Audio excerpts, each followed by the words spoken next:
Oke, langsung saja. Jadi ini risk assessment teknik ini ISO 31001 ini merupakan bagian ya, bagian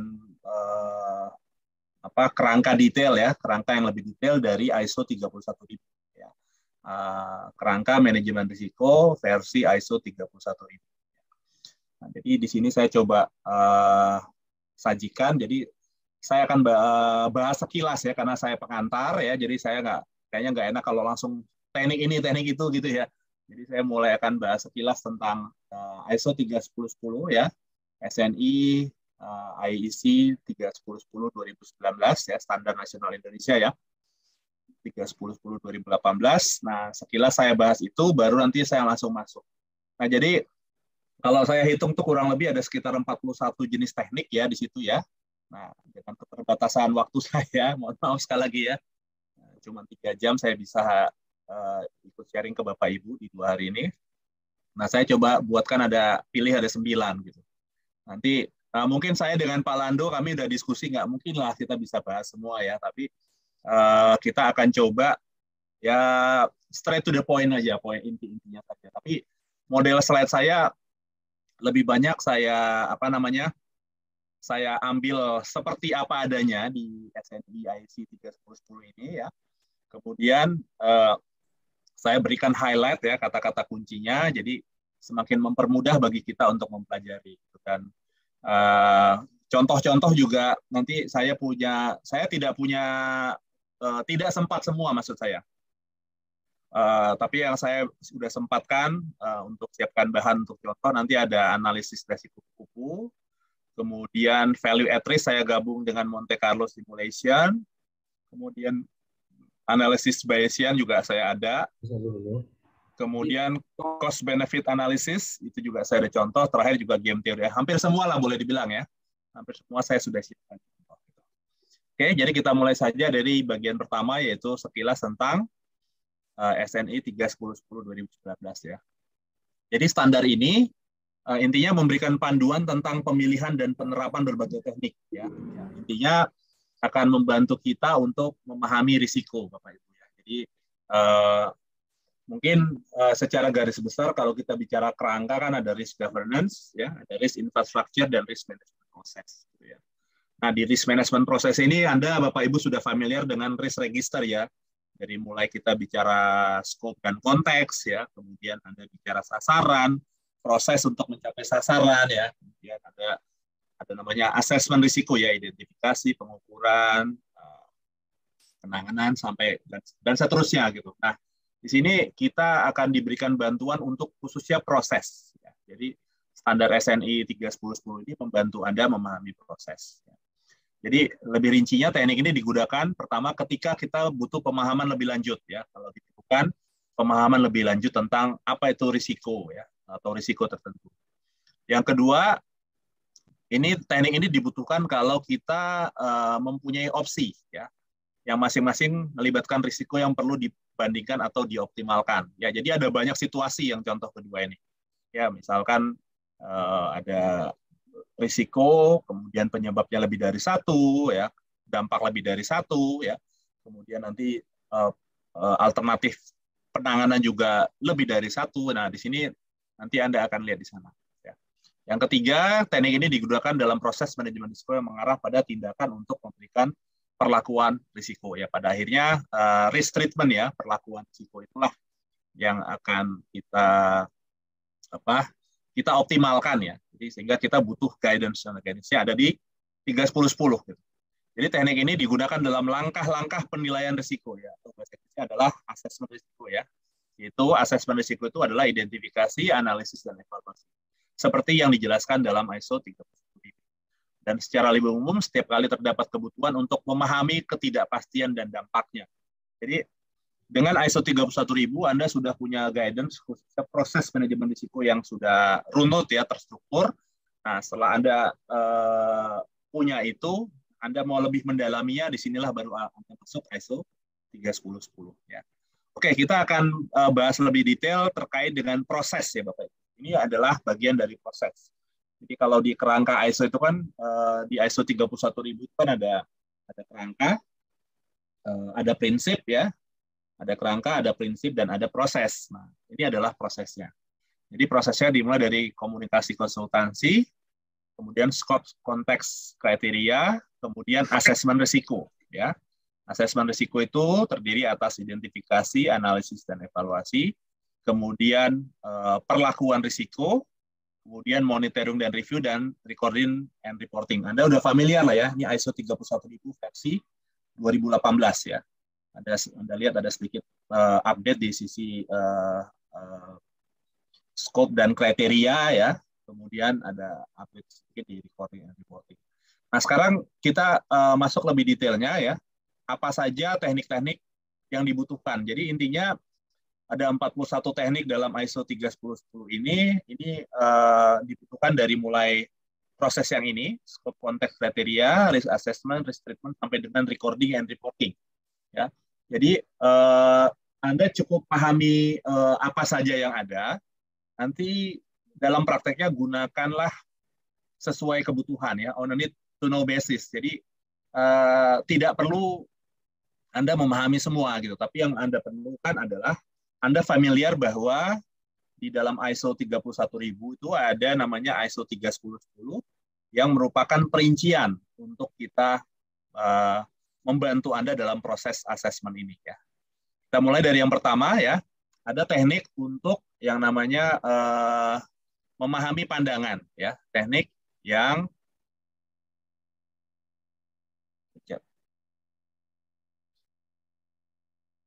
ini kalau udah mau pakai animation Zoom ini memang challenging sekali. Jadi yang pertama teknik untuk memperoleh pandangan ya, itu di bagian B1 ya, nanti kalau di dokumen ISO itu ada brainstorming ya, kalau di Indonesia kan curah pendapat ya namanya. Kemudian ada Delphi, ada nominal grup teknik, ada wawancara, dan ada survei. Jadi B1 ini pertama teknik untuk memperoleh pandangan bisa dipakai di sini di tahapan scope, konteks, and kriteria, dan juga bisa dipakai dalam identifikasi risiko ya. Coba next. Ya, jadi B1 ini bisa dipakai di scope, konteks, and kriteria, juga bisa dipakai di identifikasi risiko. Kemudian di bagian sub B2 ada teknik untuk identifikasi risiko. Kalau tadi teknik untuk memperoleh pandangan ya. Teknik untuk identifikasi risiko itu ada checklist, ada FMEA, FMECA, ada HACCP, ada analisis skenario, ada SWIFT ya. Jadi ini ada beberapa contoh teknik untuk identifikasi risiko. Kemudian ada juga teknik untuk menentukan sumber, penyebab, dan pendorong risiko. Ya. Itu ada pendekatan sindinik, ada metode Ishikawa, dan ada analisis akar penyebab. Ya. Jadi B1 untuk memperoleh pandangan. Jadi ini ada klasifikasinya nanti sampai B10 ya kalau nggak salah. Jadi B1 teknik untuk memperoleh pandangan, B2 untuk identifikasi risiko, ya, B3 untuk sumber, penyebab, dan pendorong risiko. Oke, kemudian untuk analisis risiko, ya, analisis itu termasuk nanti mengukur, memetakan, dan mengevaluasi, ya. Lanjutannya adalah mengevaluasi. Untuk analisis itu kita bisa pakai B2 dan B3, yaitu teknik-teknik ini, ya.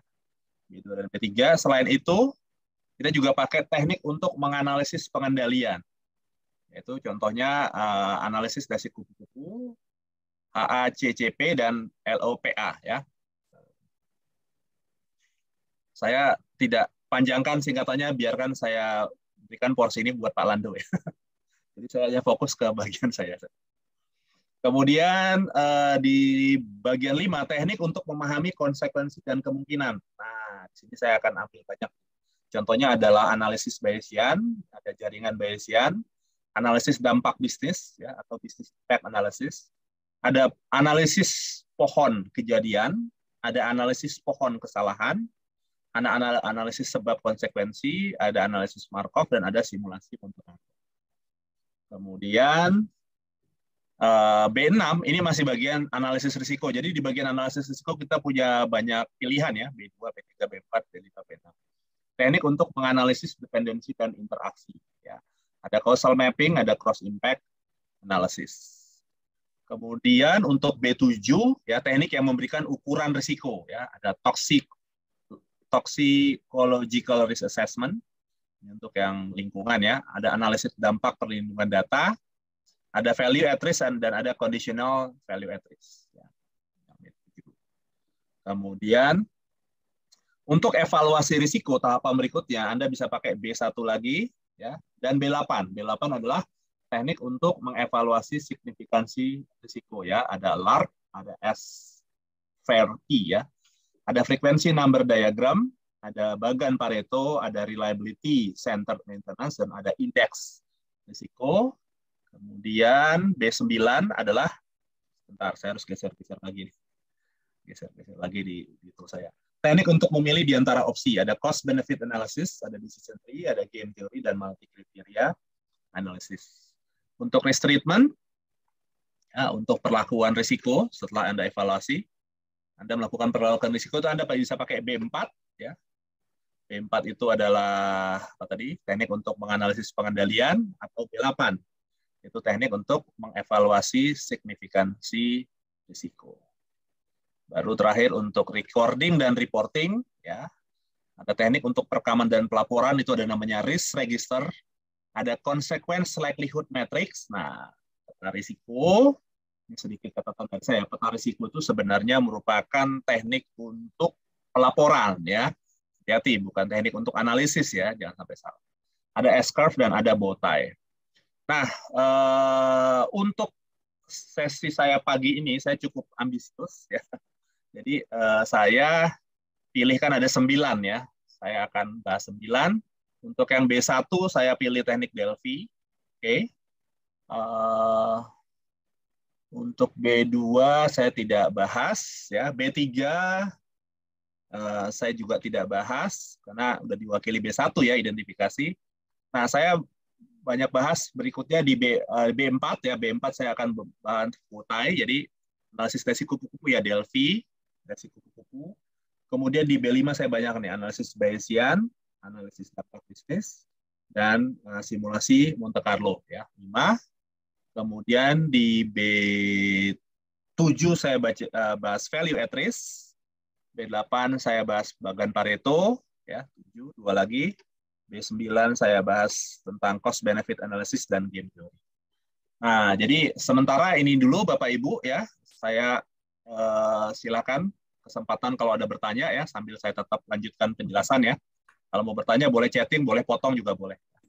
Jadi Bapak Ibu, ya silakan. Ada yang tanya tadi Pak Lasmin ya. Beliau nanya ada nggak dokumennya Pak untuk ISO 3101? Ada, cuman harus beli ya Pak ya. Harus beli Pak. Sebentar, saya nih cari dulu ya. Ya ada lah Pak dokumennya Pak. Kok masa nggak ada gitu kalau ya memang ini sedikit komen dari saya ya. Memang ISO ini salah satu tantangannya adalah mencari dokumennya. Ya termasuk standar internasionalnya ya. Salah satu tantangan ISO ini adalah ya mungkin saking bagusnya ya, jadi memang sulit dan memang Anda harus bayar memang Bapak Ibu ya. Ya ini dia ada dokumennya, ini yang udah SNI ya, sudah di Indonesia kan. Sebetulnya 284 halaman ini Pak, ini dibagi dua nih, ada versi bahasa Indonesia dan ada versi bahasa Inggris. Jadi saya senang dengan format seperti ini. Jadi kalau kita agak sulit memahami dalam bahasa Indonesia, kita lihat ke sumber aslinya. Termasuk di sini ada apa namanya? Ada referensinya Bapak Ibu. Di setiap teknik ada referensinya. Ya, jadi saya kasih pengakuan dulu ya bahwa slide saya ini saya copy paste bulat-bulat dari SNI 310. Jadi nanti begitu Bapak Ibu punya dokumen aslinya nggak ini. Jadi nggak apa namanya? Nggak beda gitu. Jadi saya bukan kayak di kampus dosen biasanya menyajikan ulang dengan bahasa sendiri gitu. Nah ini karena kita ngomong standar, jadi gitu. Dari Pak siapa tadi Bu Asik? Jadi jawabannya itu ya, dokumennya ada ya, namanya dokumen SNI IEC 31010. Dari saya Pak Ben. Iya Pak. Iya, saya maksudnya dokumennya bisa di-share atau enggak itu Pak Ben. Kalau dokumen ISO-nya ya pasti ada kan gitu ya. Ya, mohon maaf Pak, saya tidak boleh nge-share Pak. Jadi, itu kan ada copyright-nya. Jadi boleh Bapak dapatkan ya. Intinya Bapak harus beli Pak. Itu Pak Lasmin. Kalau saya kebetulan saya memang dipinjamkan oleh Pak Lando. Jadi sekali lagi terima kasih kepada Jadi Enggak masuk ke dalam paket pelatihan ya, Pak Ben ya? saya nggak bisa jawab Pak. Kayaknya nggak ya Bu Asih Gitu ya. ya, Bu Asih ya. Enggak Pak Lasmin. Pak Ben, untuk yang Ya. B10, izin Ya. kalau bisa touch sedikit terkait dengan risk register ya. Itu Oke. sangat membantu saya. Nanti. Baik. Nanti Makasih banyak. ya. Nanti jadi langsung aja Pak ya, kalau mau ISO ya Pak. Jadi risk register itu template yang baik itu pertama harus ada konteks dulu Pak. Ya, sebelum sasaran itu template pertama harus ada konteks. Di sana Bapak bahas minimal konteks internal dengan eksternal. Dengan catatan kriteria ini sudah beres ya, kriteria dan skopnya sudah beres ya. Kriteria ini contohnya kan Bapak punya tabel kemungkinan, tabel dampak, selera dan toleransi itu sudah clear dulu. Jadi template risk register yang pertama adalah konteks Pak. Jadi kita bicara konteks eksternal dengan internal ya, termasuk siapa yang mengisi ini. Anda sebagai risk owner-nya itu di level mana ya? Atau kalau di kami di Perindo pakai ada namanya risk champion Pak. Jadi untuk yang risk owner BOD 1 dan direksi itu namanya risk champion. Itu pertama Pak, konteks ya. Yang kedua, di risk register itu Bapak harus ada yang namanya sasaran dulu Pak. Ya, jadi sasaran misalnya Pak Lasmin sebagai risk owner, Bapak harus clear dulu sasaran. Jadi proses manajemen risiko ini membantu kita memahami sasaran. Ya, itu poin kedua. Jadi sasaran harus smart kan, spesifik, measurable, achievable, reliable, and timeline-nya. Yang ketiga Pak, ya setelah Bapak paham sasaran, Bapak harus punya proses untuk mencapai sasaran. Jadi sebelum masuk kita ke assessment atau identifikasi risiko, 3 poin ini Pak yang sering orang lupa Pak. Jadi konteks dulu, ya, konteks internal eksternal, baru sasaran Bapak apa, baru proses untuk mencapai sasaran. Karena kita mengidentifikasi itu nanti dari prosesnya Pak, bukan dari sasarannya. Jadi ya Bapak misalnya pilih 3 proses utama Bapak, ya kita ambil dari sana. Sehingga nanti biasanya identifikasi risiko yang baik itu nanti pernyataan atau detail risikonya itu tidak merupakan lawan dari sasaran gitu loh Pak. Sering sekali orang karena tidak melakukan merunut proses seperti ISO ini, banyak sekali pernyataan risikonya seperti ini. Misalnya sasarannya adalah target sasarannya adalah penjualan setahun sebesar 1 triliun. Sehingga nanti dia detail risikonya potensi tidak tercapainya penjualan setahun sebesar 1 triliun. Nah, itu artinya tidak ini Pak, tidak detail dia Pak. Itulah fungsinya risk register yang Pak Lasmin tanyakan tadi. Ya. Tapi kalau Bapak udah punya sasaran, 1 apa 2 sasaran utama, nah masing-masing sasaran itu Bapak turunkan jadi 3 proses utama, ya berarti kalau Bapak punya 2 sasaran, masing-masing 3, jadi Bapak udah punya 6 proses. Nah, identifikasi risiko itu dari proses-proses tadi, Pak. Sehingga kalimat pernyataan atau risk event Bapak itu tidak merupakan kalimat negatif atau lawan dari sasaran. Jadi itu Pak, jadi konteks, sasaran, proses, baru masuk ke sini Pak, risk register Bapak. Identifikasi risiko ya, identifikasi itu harus ada yang namanya detail risiko, kategori risiko, penyebab risiko, dan dampaknya. Minimal itu. Ya, jadi minimal ada detail itu artinya kayak pernyataannya ya, risk statement-nya, risk event-nya itu. Pernyataan risk event, kemudian kategori atau tipe risiko apa ya, kalau kami ada kategori ada tipe Pak, jadi ada sub, ada subnya lagi. Baru penyebab sama dampak itu yang harus ada. Ya, kemudian di risk analysis di sini masuk pengukuran Pak. Masuk pengukuran ya, pengukuran itu ya Bapak bisa lakukan dulu pengukuran kontrol ya. Pengukuran kontrol itu apa saja kontrol existing, apakah memadai dan apakah efektif ya. 3 poin itu. Baru Bapak masukkan pengukuran, misalnya pengukuran risiko inherentnya Pak. Pengukuran risiko inherent yaitu kemungkinan, dampak, dan level risikonya. Baru terakhir, evaluasi. Nah, evaluasi itu Bapak sudah membandingkan, ya, Bapak sudah membandingkan level risiko yang sudah Bapak ukur, Bapak bandingkan dengan selera toleransi risiko yang sudah Bapak tetapkan di kriteria tadi Pak, di tahapan awal. Nah, dari situlah baru Bapak bisa lanjut ke penanganan. Jadi setelah hasil evaluasi Bapak bisa memilih mana yang harus ditangani gitu kan. Nah, Jadi di setiap proses ini, Pak Lasmin, Bapak bisa di setiap tahapan ini Bapak bisa lihat nanti B1, B2, B3 sampai B10 itu semua sangat membantu. Dan tidak harus semua ya sekali lagi itu. Tidak harus semua. Sesuai dengan ini ya. Sesuai dengan situasi masing-masing. Mungkin gitu ya Pak Lasmin ya. Jadi Bu Asih, terima kasih. Saya lanjut dulu ya. Nanti kita buka lagi sesi pertanyaan berikutnya. Atau satu lagi kalau mau terkait slide ini silakan, kan ini slide awal ya. Ada pertanyaan lagi Bu Asih? Kalau nggak ada nggak apa-apa, kita lanjut. Lanjut aja dulu Pak. Oke, siap. Pak Ben sebentar, Pak Ben. Ya Pak Lasmin. Kalau ada sampel register yang pernah Pak Ben tangani itu kan sangat membantu Pak nanti Pak. Oke, baik Pak. Kalau nggak gini Pak, kalau saya mau pakai yang saya sekarang kan itu data perusahaan Pak ya. Mungkin saya buatkan aja nanti Pak ya. Saya buatkan contoh ya. Jadi dummy kalau Bapak sudah mau di CRMP juga sebetulnya sudah ada. Tapi kalau mau di customize mengikuti ISO, kadang topik kita sedang ISO, boleh nanti saya customize Pak ya. Oke, saya lanjut. Jadi sekali lagi, Bapak dan Ibu, ini ada banyak sekali perangkat yang bisa membantu Anda selama proses manajemen risiko ya. Ada banyak sekali perangkat yang sini. Silahkan Anda pahami. Jadi cukup. Jadi slide ini menurut saya yang paling penting ya sebelum kita bahas detail masing-masing.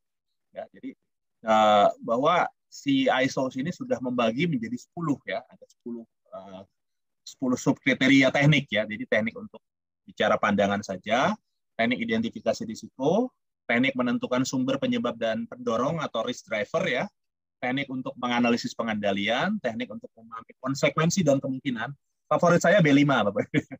Kemudian B6 karena background saya kan financial risk ya. Kemudian B6 teknik untuk menganalisis dependensi dan interaksi.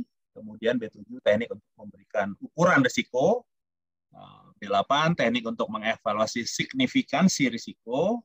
B9 teknik untuk memilih di antara opsi. Dan B10 teknik untuk perekaman dan laporan. Ya. Sekali lagi, saya disclaimer di depan ya. Ini slide saya sangat ambisius, jadi yakin saya tidak terbahas semua. Mau tanya Pak Ben? Ya, Bu. Siapa Bu? Sorry. Bu Ketut. Bu Ketut, ya Silvanita, silakan Bu Ketut. Ini kan tekniknya banyak sekali nih. Ya Pak, ya Bu. Terus dari berbagai teknik-teknik ini, bukan yang 10-nya ya, yang detailnya itu. Terus yang mana yang misalnya tepat untuk A, untuk B? Apakah ada kriterianya? Ada Bu, ada. Nanti di setiap 41 teknik ini, di dokumen ISO ini formatnya ada penggunaan Bu. Ya, jadi saya buka sebentar ya. Jadi yang pertanyaan Pak Lasmin tadi, di setiap dokumen ini Bu, ya, contoh ya saya ambil di B8. Misalnya lagi bicara B2, saya atasin aja deh. Oh ke bawah, sorry ya. Ke bawah dia, bukan di atas. Jadi kan di dokumen ini,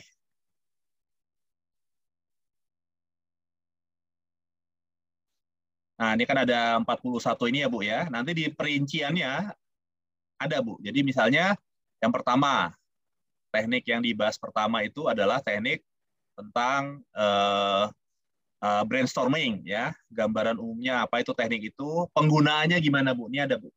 Ada penggunaannya, input outputnya seperti apa, ada kekuatan sama keterbatasannya. Kemudian ada referensinya. Di setiap teknik begitu Bu. Delphi, nanti saya bahas Delphi ya. Gambaran umumnya seperti apa, penggunaannya cocoknya untuk apa, di sini ada Bu. Masukan dan keluarannya apa, kekuatan keterbatasannya ada. Jadi kita nggak bisa milih ya Pak ya, saya mau yang ini gitu, enggak ya? Disarankan tidak, gitu. Disarankan tidak. Tetapi saya kasih catatan sedikit Bu ya, saya kasih catatan sedikit. Kita jangan terlalu pertama gini, spirit pertama kita harus comply Bu, kita patuh ya. Ketika kita sudah punya SNI ini ya kita patuh, kita comply. Tetapi bukan berarti is everything gitu. Saya selalu spirit saya tuh beyond comply. Selalu berusaha kalau kita sudah paham apa ya kepatuhan kita ya kita cari yang terbaiknya. Itu spirit yang dilakukan di industri perbankan Bu. Jadi kalau di perbankan itu comply-nya misalnya gini, pencadangan modal tuh namanya regulatory capital 8% misalnya. Nah, spiritnya mereka 8% ini nggak cukup gitu. Kami berapa sih modal yang sesuai secara ekonomis, namanya ekonomi kapital. Di sini ada juga formula itu, misalnya di value at risk, ada di Monte Carlo ya. Jadi di setiap penjelasan teknik tadi ini, Bu Ketut, ada gitu, penggunaannya. Tapi gambaran umumnya ini, Bu, ya. Jadi kalau Ibu masih di tahapan awal, misalnya dalam tahapan scope dengan tahapan scope konteks kriteria sama tahapan identifikasi risiko, B1, B2, B3 ini aja kira-kira yang guidance yang Ibu baca gitu.